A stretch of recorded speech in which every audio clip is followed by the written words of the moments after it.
Withdrawing funds from your YouTube account is a straightforward process. Follow these steps to ensure you successfully access your earnings. Step 1. Sign into YouTube. Log into your YouTube account using your Google credentials. Make sure you are using the account linked to your AdSense for accurate fund withdrawal. Step 2. Access YouTube Studio. Once logged in, click on your profile picture in the top right corner and select YouTube Studio from the drop-down menu. This is where you can manage your channel and earnings. Step 3. Navigate to monetization. In the left-hand menu of YouTube Studio, find and click on Monetization. This section provides an overview of your earnings and the status of your monetization. Step 4. Link AdSense account. If you haven't already, ensure your YouTube account is linked to an AdSense account. Click on AdSense in the monetization section and follow the prompts to link or create an AdSense account. Step 5. Withdraw funds. Once your AdSense account is linked and you have reached the payment threshold, go to your AdSense account. Click on Payments and select Withdraw funds to transfer your earnings to your bank account.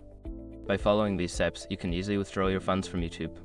Make sure to keep track of your earnings and payment thresholds for a smooth withdrawal process.